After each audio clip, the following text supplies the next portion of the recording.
Ordem para Conversar, o podcast da Ordem dos Solicitadores e dos Agentes de Execução. Ordem para Conversar. Este é o podcast da Ordem dos Solicitadores e dos Agentes de Execução, onde a única ordem que aqui se impõe neste espaço de análise e reflexão é mesmo esta: conversar. A partir de hoje, de 15 em 15 dias, estaremos nas plataformas Spotify, YouTube, Apple Podcast e Google Podcast, sempre com novos convidados e novos temas ligados à vida da Ordem e às profissões que representa. E para abrir as portas de mais um projeto, lançado exatamente no dia do solicitador, temos connosco o bastonário da OSAI, Paulo Teixeira, a quem muito agradecemos por aceitar esta ordem para conversar. Natural do Porto, como o sotaque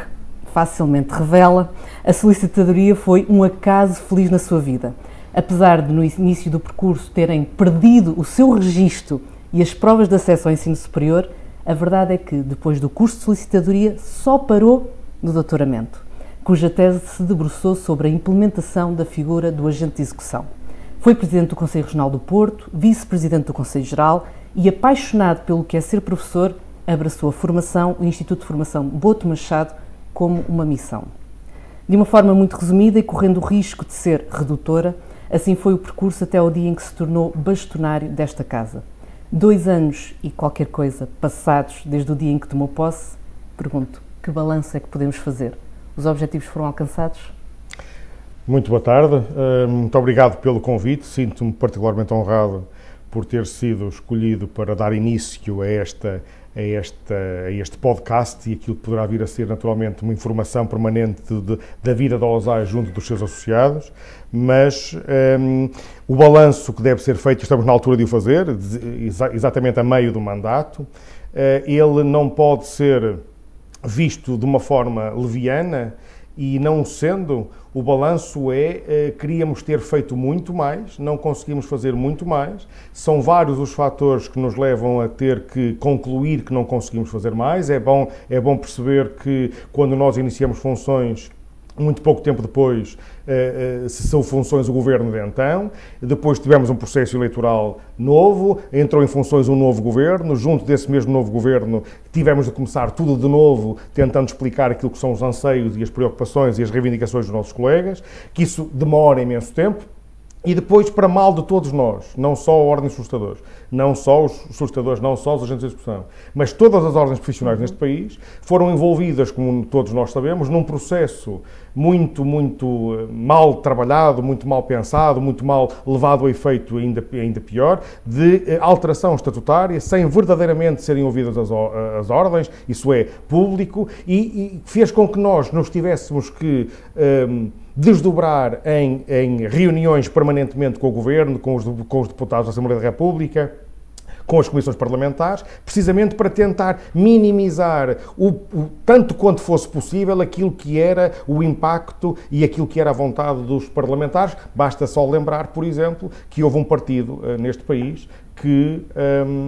propôs, inclusivamente, e foi debatido à Assembleia da República, propôs a extinção da nossa ordem e nós conseguimos, de alguma maneira, pelas múltiplas diligências que fizemos, que não ganhasse asas, digamos assim, essa proposta de extinção, entre outras, mas também da nossa ordem. É evidente que isso são motivos que nós não pensávamos a quando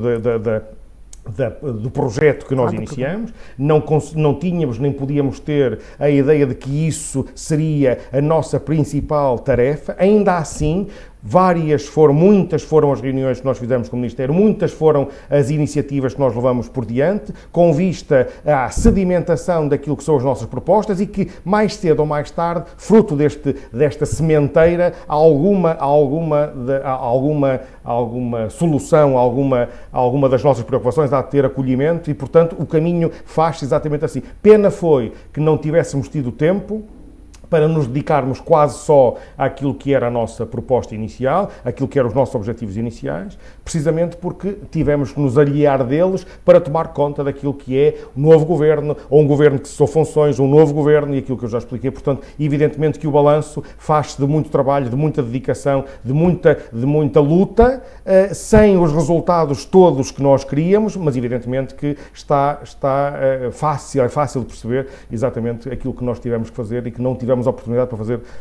outras coisas mais. Alterações Ainda. Mas as alterações estatutárias, como disse, foram o tema forte. E pergunto-lhe se aqui as tais sementes que foram deixadas foram as sementes que queriam deixar ou se ainda gostariam de ter ido mais longe, digamos assim. Nós gostaríamos de ter ido bem mais longe, designadamente naquilo que é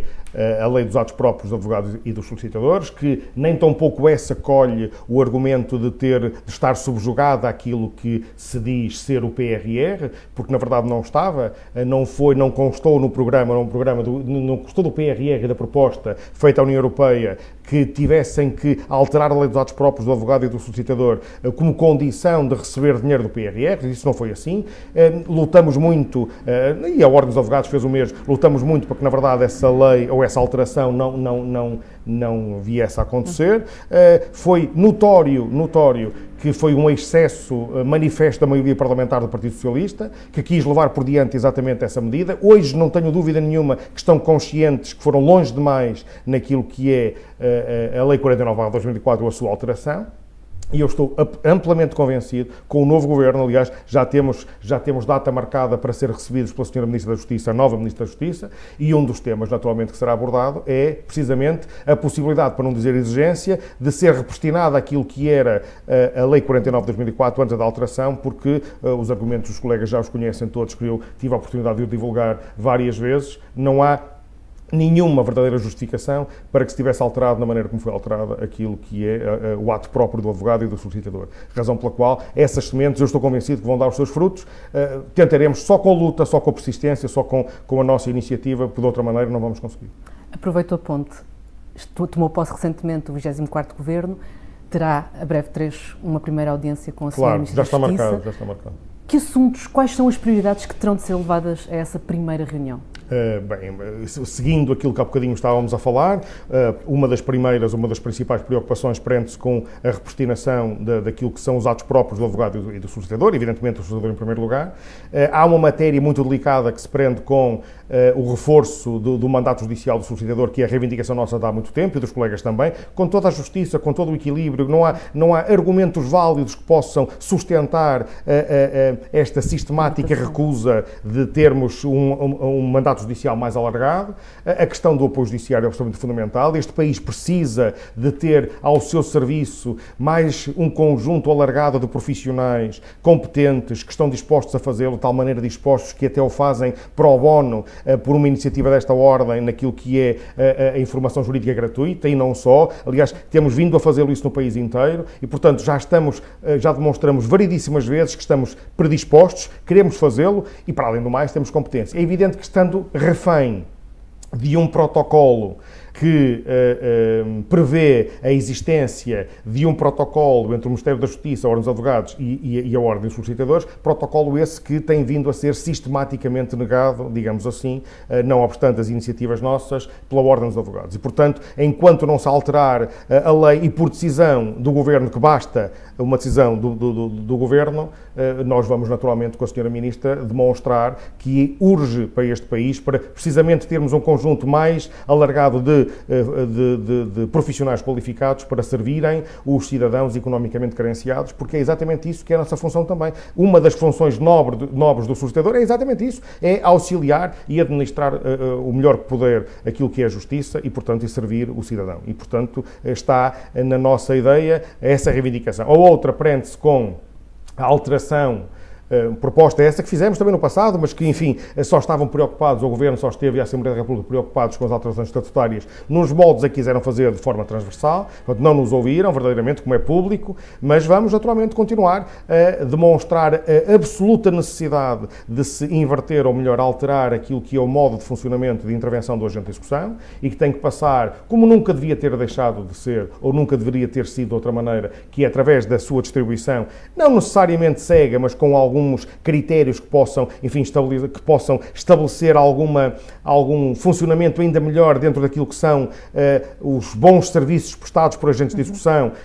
Isto é possível construir um algoritmo que permita verificar aqueles que têm mais trabalho, menos trabalho, aqueles que cumprem os prazos, que não cumprem os prazos, que têm antecedentes disciplinares ou que não têm, criando precisamente uma ideia maior de proximidade, de justiça material no caso concreto, distribuindo os processos a nível nacional.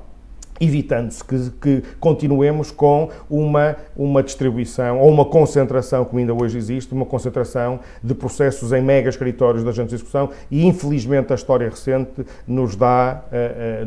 a nota de que isso não augura nada de bom. E, portanto, é preciso que o cidadão perceba que não tem um agente de execução ao seu serviço, ao serviço da justiça, que esteja condicionado por critérios puramente mercantilistas e, portanto, não faz sentido nenhum que a distribuição seja de outra maneira. Mas, a não ser a distribuição, isto é, que a nomeação dele seja feita para além da ideia da distribuição. Portanto, essa é uma das reivindicações. A outra prende-se também com a tabela de honorários ou as tarifas, como é assim designados, dos senhores agentes de execução, que carece, já tem mais de 10 anos e carece naturalmente de uma atualização. Variedíssimos são os fatores que justificam essa atualização. Basta logo pensar na própria inflação, não é? Que infelizmente foi galopante e, portanto, faz todo o sentido essa revisão, para além de não ser revista há mais de 10 anos e, para além do mais, há um conjunto de outras circunstâncias de facto que, ao longo destes 10 anos, ou mais,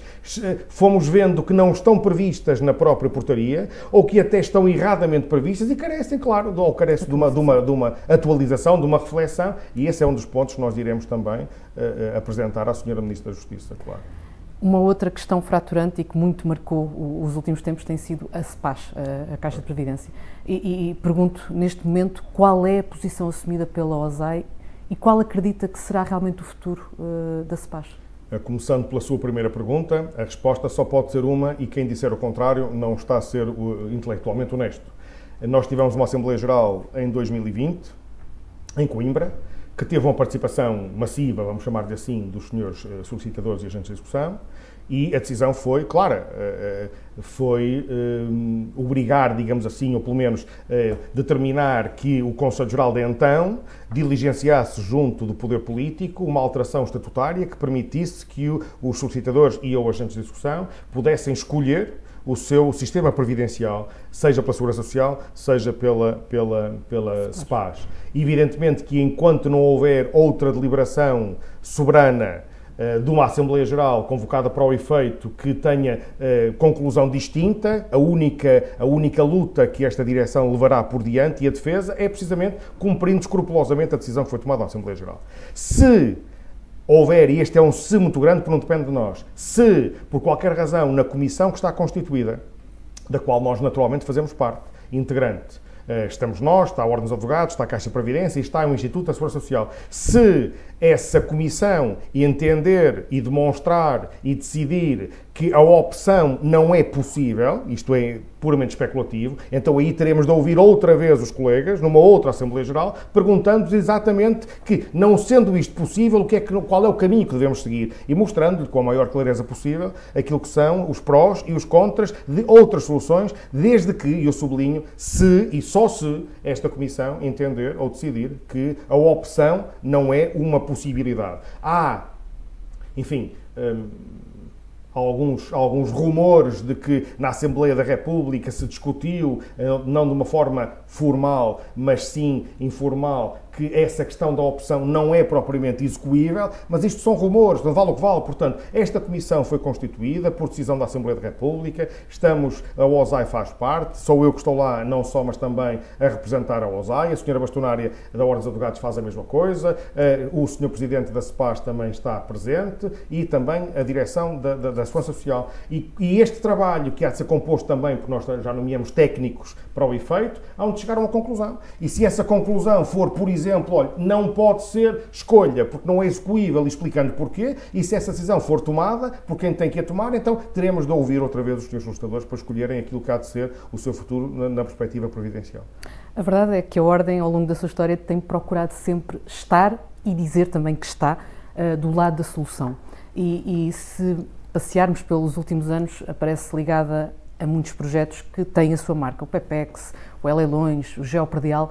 Pergunto, Sr. Bastonário, estes projetos estão ainda a fazer o seu caminho? Continuam a ser atualizados? Ainda têm um espaço, digamos assim, uma oportunidade de afirmação? Não tenho dúvida nenhuma que esses que indicou, designadamente o E-Leilões, que tem um campo de intervenção que está longe de se ter esgotado, pelo contrário, basta só, por exemplo,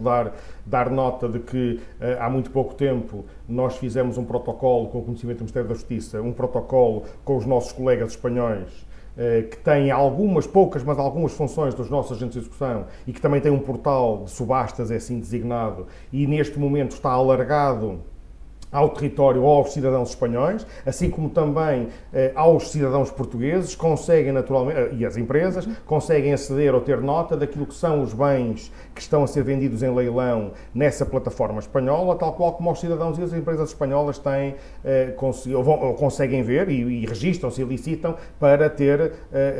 acesso àquilo que são os bens vendidos pelos senhores agentes de execução. E, portanto, aumentamos o leque de oferta, ou melhor, de visibilidade de 10 milhões para 50 milhões, isto de uma forma sem rigor, não é? Mas, no fundo, alargamos. Só isso dá para perceber quando nós, no início deste ano, nós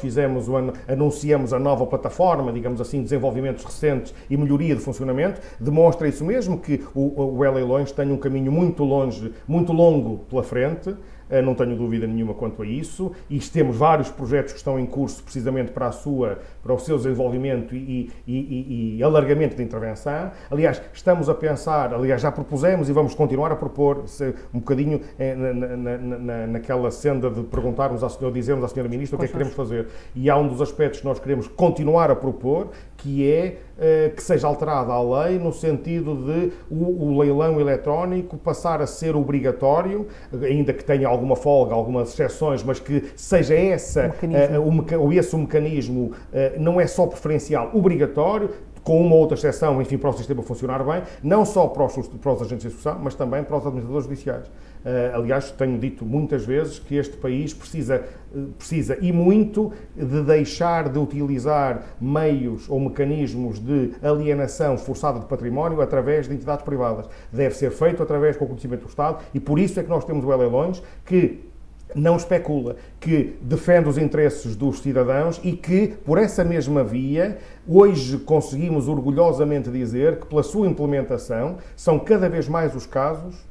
em que nós temos executados a quem é devolvido, no final,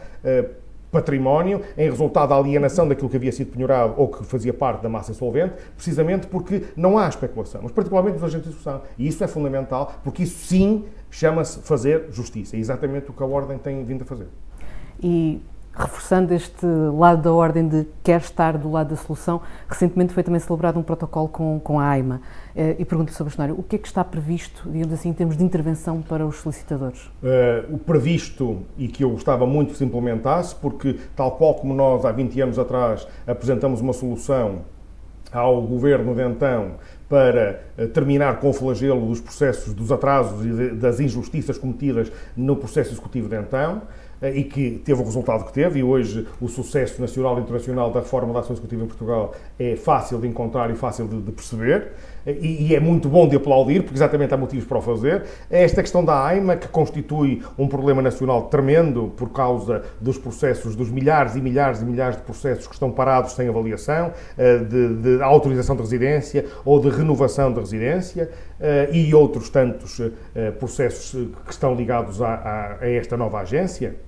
A proposta que nos foi feita e que nós já aderimos foi de celebrar com eles um protocolo. Aliás, celebramos primeiro um protocolo com o Ministério que tutelava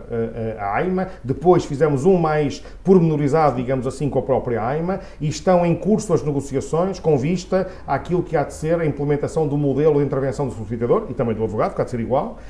no que diz respeito à tramitação, o auxílio na tramitação desse flagelo que são centenas de milhares de processos que estão parados, com tantos outros cidadãos, estrangeiros, claro está, à espera de uma decisão do Estado português e que já se viu que os seus recursos não são suficientes para debelar esse problema. E, portanto, a OSAI, mais uma vez, esteve na linha da frente imediatamente a seguir a ter sido chamada para o efeito, esteve logo disponível e o protocolo está assinado e estamos só à espera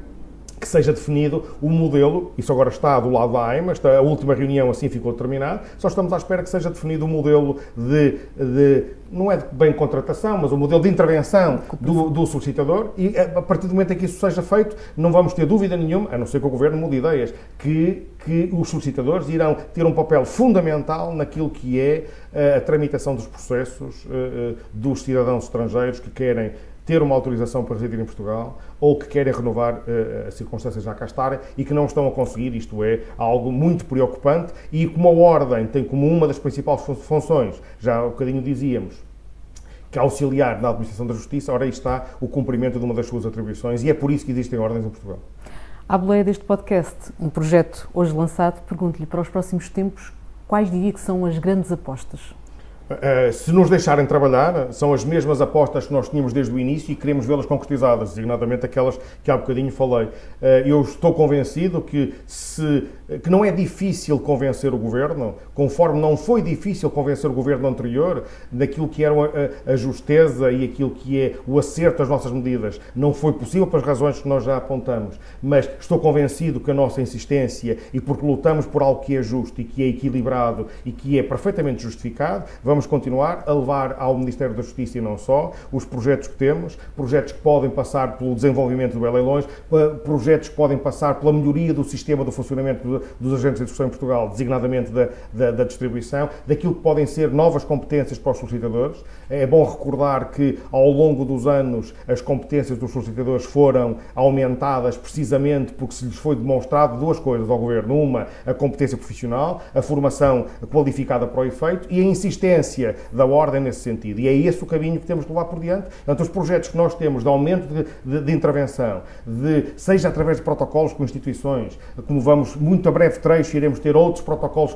que vamos divulgar, não só esse da AIMA que já está, mas outros que estão a ser negociados, e também a demonstração de que o papel do solicitador do agente de execução carece de avaliação, carece de renovação e carece de lhe atribuírem novas funções ou reforço das funções que tem. Esses são os projetos que nós queremos lá por diante e não vamos desistir enquanto nos conseguimos. Por fim, Sr. Bastonário, recentemente foi anunciada a convocatória de eleições antecipadas. As alterações estatutárias apenas impunham eleições para os novos órgãos. Assim sendo, como certo. É que deverá ser interpretada esta decisão? Deve ser interpretado como algo absolutamente natural. O próprio legislador entendeu que colocar como opção da Ordem, de todas elas, duas alternativas, ou promover a eleição apenas para o órgão ou os órgãos, no nosso caso só um, que era o órgão de supervisão, ou então, se a Ordem entendesse ser razoável, convocar eleições todas ao mesmo tempo, que a nível nacional, precisamente para que se tenha um marco daí em diante com o exercício de funções de todos os órgãos, os que já existiam com uma nova composição, enfim, com aqueles que candidatarem que forem eleitos, e o novo órgão, precisamente para começarem uma etapa todos ao mesmo tempo e de uma forma una. Essa foi a preocupação do legislador. Nós conversamos isso no último Conselho Geral, que ocorreu no mês de abril, e por unanimidade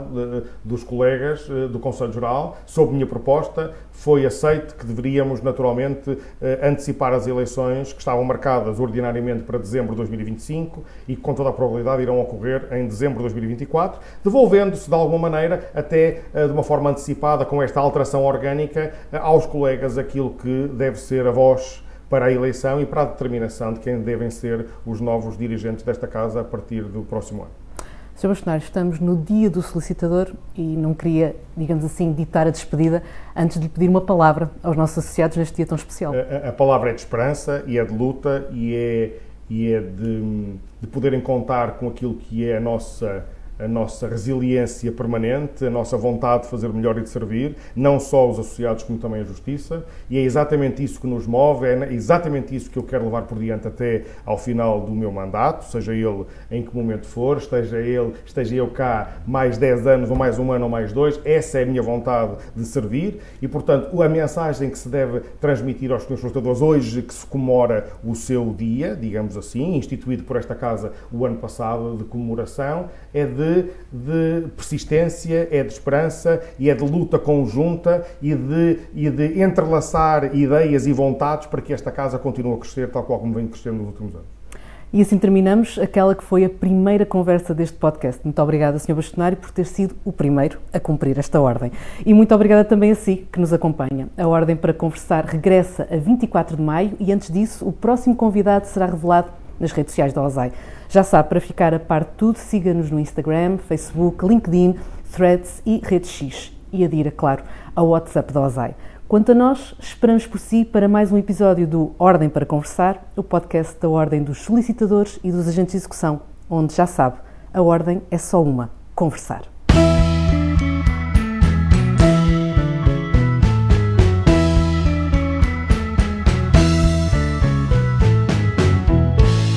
Ordem para Conversar, o podcast da Ordem dos Solicitadores e dos Agentes de Execução.